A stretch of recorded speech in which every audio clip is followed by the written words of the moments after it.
आप देख रहे हैं आई वर्ल्ड। मैं हूं आपके साथ जुबैर अली। किसी भी राज्य के अंदर अब ये सरकार नहीं बचेगी। आरएसएस की मीटिंग हो चुकी है और मीटिंग के अंदर ये क्लियर किया जा चुका है, जिसके बलबूते के ऊपर अभी तक सरकार चल रही थी। दोस्तों, जो इस सरकार को जिताने का काम करते थे, अब उन्हीं ने हाथ खड़े कर दिए कि किसी भी राज्य के अंदर ये सरकार नहीं बचेगी। सीधे तौर पर राहुल गांधी को दर्शाते हुए ये बात कही गई है कि इन फ्यूचर देश के प्रधानमंत्री के चेहरे पर राहुल गांधी उभरते हुए नजर आ रहे हैं। और किस तरह से इस वक्त दोस्तों हड़कंप मचा हुआ है, यहां पर हम ये कह सकते हैं कि बीजेपी पार्टी की काफी भारी मात्रा में टेंशन बढ़ चुकी है कि किस तरह से किसी भी राज्य में सरकार नहीं बचेगी। ये खुलासा होते ही गोदी मीडिया के अंदर सन्नाटा पसर गया। दोस्तों नमस्कार। राहुल गांधी को घेरने की कोशिश राष्ट्रीय स्वयंसेवक संघ ने कई मौकों पर की है और ये मौके इस रूप में भी सामने आए कि इस देश में 1.5 दर्जन से ज्यादा अदालतों में राहुल गांधी के खिलाफ संघ के स्वयंसेवक अलग अलग मुद्दों को लेकर पहुंच गए। बताइए। और राहुल गांधी ने भी स्वयंसेवकों को या कहें राष्ट्रीय स्वयंसेवक संघ यानी आरएसएस को आरएसएस हर मौके पर कटघरे में खड़ा करने की कोशिश जरूर की है। यह टकराव दरअसल विचारधारा से आगे का टकराव है। ये एक ऐसा टकराव है जिसमें संघ की उत्पत्ति और उनकी वजहों से इस देश की राजनीतिक और सामाजिक परिस्थितियों को प्रभावित अपने अनुकूल बनाकर करने की कोशिश जो आरएसएस ने की, उस पर सीधी चोट राहुल गांधी ने कई मौकों पर की है। कई मौकों पर भी। और राहुल गांधी ने जब जब विचारधारा के तौर पर या आरएसएस के एजेंडे को जब राजनीतिक तौर पर आड़े हाथों लिया तो आरएसएस भी पीछे नहीं हटी और उसके स्वयंसेवकों ने बकायदा मानहानि का मुकदमा वह भी आरएसएस को लेकर इस देश की अलग अलग अदालतों में ठोक दिया। बताइए। मौजूदा वक्त में हमारी टीम ने जानकारी दी कि आरएसएस के डिफेमेशन का केस असम के कामरूप में चल रहा है, महाराष्ट्र के भिवंडी, बांद्रा और ठाणे में चल रहा है। जो आरएसएस के स्वयंसेवकों ने ही किया है कि दरअसल राहुल गांधी आरएसएस के खिलाफ जिस तरीके से बोलते हैं वह उनकी मानहानि है, तो इसीलिए उन्होंने अदालत का दरवाजा खटखटाया है। इसके अलावे सावरकर को लेकर भी पुणे और लखनऊ में केस दर्ज राहुल गांधी के खिलाफ हैं। और इससे हटकर प्रधानमंत्री नरेंद्र मोदी और उसमें भी मोदी शब्द को लेकर और अमित शाह को लेकर भी तकरीबन 16 केस इस देश की अलग अलग अदालतों में चल रहे हैं। बताइए, 16 केस तकरीबन अलग अलग अदालतों को घेर कर राजनीतिक तौर पर ध्वस्त करने की खूब कोशिश इस देश में आरएसएस ने की है। राहुल गांधी आरएसएस की विचारधारा इस देश में नफरत की लकीर को खींचती है, लोगों को बांटती है और भारत की राजनीति में उसने जो भी पाठ राजनीतिक तौर पर सामाजिक और सांस्कृतिक संगठन खुद को कहकर इस देश में स्वयंसेवकों को पढ़ाया, जो जनसंघ से लेकर बीजेपी तक में शामिल हुए, उस पर सीधी चोट राहुल गांधी ने भी बार बार की है। लेकिन यह एक रेफरेंस है। आज सवाल बिल्कुल हटकर है, क्योंकि 100 बरस की आरएसएस की यात्रा 2025 यानी अगले बरस पूरी होगी और इन 100 वर्षों के दौर में आरएसएस लगातार हिंदू राष्ट्र, हिंदुत्व या फिर जिन मंदिरों के आश्रय आस्थाओं को जोड़ते हुए भारत की राजनीति को प्रभावित करने का जो भी जिक्र आरएसएस ने जब तब किया है, वह पूरी की पूरी धारा केरल के पलक्कड़ में हुई समन्वय बैठक के भीतर एक झटके में राहुल गांधी के नाम के साथ उभर कर आ गई। और उसमें हिंदुत्व का जिक्र नहीं था, उसमें जिक्र जाति जनगणना का, जाति के आधार पर भारत की राजनीति की गोलबंदी की नई दिशा का था।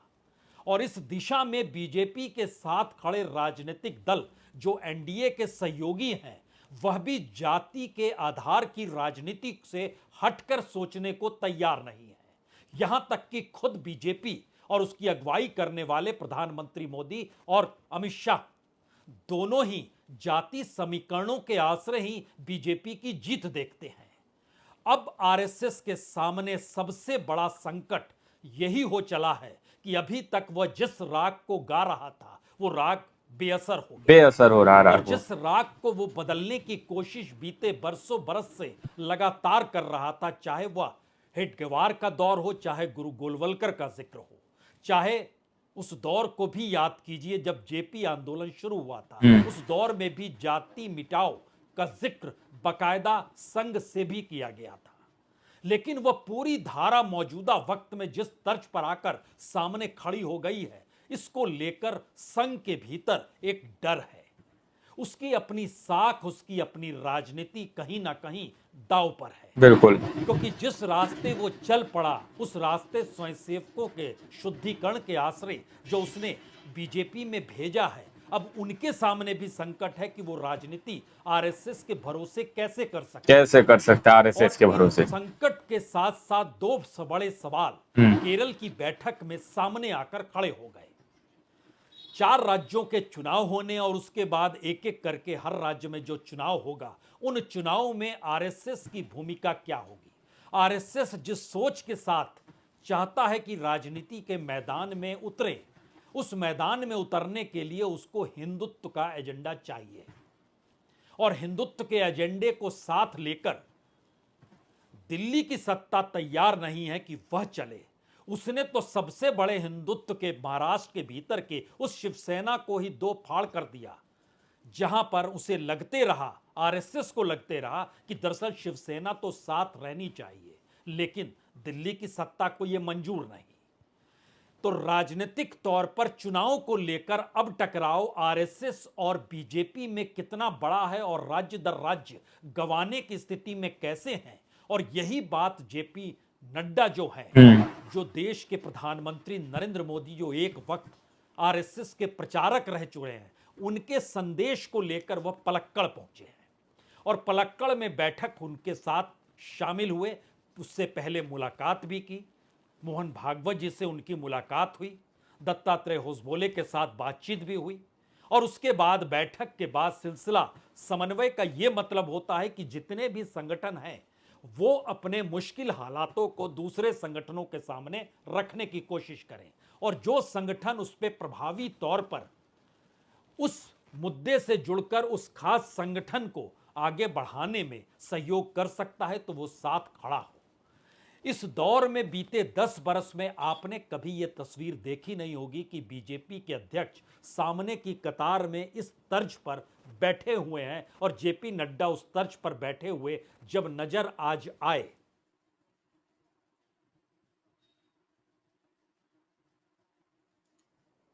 तो यह सवाल बड़ा हो गया कि आखिर बीजेपी जो चाहती है वो आरएसएस चाहती नहीं है, और आरएसएस जो चाहती है उसके सामने सबसे बड़ी रुकावट मौजूदा वक्त की वो राजनीतिक दीवार है जिसको राहुल गांधी ने खड़ा कर दिया है।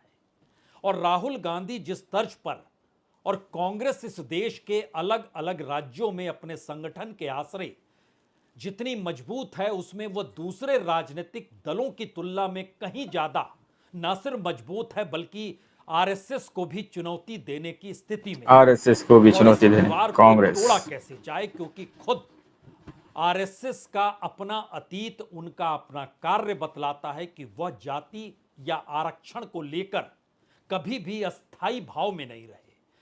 क्योंकि इससे पहले जब जब अखिल भारतीय प्रतिनिधि सभा आरएसएस की हुई है, उसमें हम आपको बताते हैं मार्च 1981 आरक्षण को लेकर चिंतन हुआ और उसमें खुले तौर पर आरएसएस ने कहा आरक्षण अस्थाई व्यवस्था नहीं हो सकती है, इन बैसाखियों का आधार यथाशीघ्र समाप्त होना चाहिए तथा इस व्यवस्था के कारण योग्यता और कार्यक्षमता की हानि नहीं होनी चाहिए। और उन्होंने तमाम स्वयंसेवकों से लेकर 1981 में बीजेपी की परिस्थितियों के साथ ये जोड़ने की कोशिश की कि आपको कैसे काम करना है और हिंदुत्व के उस रास्ते पर चलना है जिसमें हर कोई खुद को हिंदू मान ले, हिंदू मान रहा और है। शायद इसीलिए 1988 9-10 जुलाई तो इस तरह से यहाँ पर ये लकीर खींच चुकी है दोस्तों। कार्यकारी मंडल ये बेंगलुरु में हुआ था और इसमें उन्होंने बहुत साफ तौर पर कहा था कि दरअसल हिंदुत्व से हटकर कुछ भी नहीं है, बताइए। और जो भारत का समाज अलग अलग जाति के आधार पर जो बांटा जा रहा है उससे हिंदुओं का नुकसान हो हिंदुओं को। और हिंदुओं को एकजुटता के साथ खड़े होना है और संपूर्ण हिंदू समाज का आह्वान किया गया और ये कहा गया कि किस तरीके से स्वयंसेवकों को काम करना है जिससे हिंदू समाज को बांटने वाली प्रक्रिया चाहे वह जाति के आधार पर हो, ऊंच नीच के आधार पर ऊंच नीच के आधार पर छूत के आधार पर जो हो चलती आ या रही है फिर इन परंपराएं। तमाम परिस्थिति में पिछड़ा और अगड़े के सवाल के साथ जुड़ी हो, इसको आपको दूर करना यानी एक अतीत है, उस अतीत के आश्रय किस तरीके से संघ को काम करना है। अब सवाल यह है कि आज जब केरल के पलक्कड़ में यह बैठक शुरू हुई तो उस बैठक के बाद यही बड़ा सवाल था कि अब तो कांग्रेस उस राजनीति को साध रही है जिस राजनीति से वह वीपी सिंह के दौर में और मंडल कमीशन जब लागू हुआ था उस दौर में उसने खुद को अलग रखा और कमंडल अब और उसी को मंदिर साध की रही है सोच को कांग्रेस। जिस तरफ से बीजेपी ने आगे बढ़ाया और उसमें उसे सफलता मिली, आरएसएस एकजुट हो। दोस्तों, आप लोगों ने इस वीडियो को शुरू से आखिर तक देखा। वीडियो के अंदर साफ तौर पर बात बताई गई है कि किस तरह से संघ की विचारधारा जो है हौले हौले करके खत्म होती जा रही है और किसी भी तरह से वो नहीं चाहते आरएसएस के किसी भी तरह से जाति जनगणना हो, लोगों को अपनी अपनी जाति का पता चले। और इस तरह की बात इसमें कही गई है, हालांकि हम कंफर्म नहीं करते कि जाति का पता चले, लेकिन यहाँ पर छुआछूत ऊंच नीच को लेकर काफी सवाल भी उठाए गए हैं। लेकिन अब सीधे तौर पर आरएसएस ये तो मान रहा है कि कांग्रेस पार्टी जो है एक बड़ी पार्टी के चेहरे पर उभरती हुई नजर आ रही है। किसी भी तरह से हो वो आज इतने पुख्ता जमीन पर खड़ी हुई है कि वो देश को संभाल सकती है। इसी को लेकर पत्रकार महोदय ने भी कहा कि किसी भी तरह से हो अब किसी भी राज्य में सरकार बचना मुमकिन नहीं, ना ही मुमकिन है। दोस्तों, तो ये रिपोर्ट आप लोगों के सामने पूरी रखी गई है। गोदी मीडिया आप लोग को ये पूरी खबरें नहीं बताएगा, ना ही दिखाएगा, इसलिए आप लोग हमारे चैनल को सब्सक्राइब कर सकते हैं, जहां पर हम अपने मंच से बड़े बड़े पत्रकारों की वीडियोस आप लोगों के सामने रखते रहते हैं। चैनल को सब्सक्राइब कीजिए, वीडियो को लाइक कीजिए और ज्यादा से ज्यादा शेयर कीजिए। मिलता अगली वीडियो में, जब तक के लिए अपना ख्याल रखिएगा।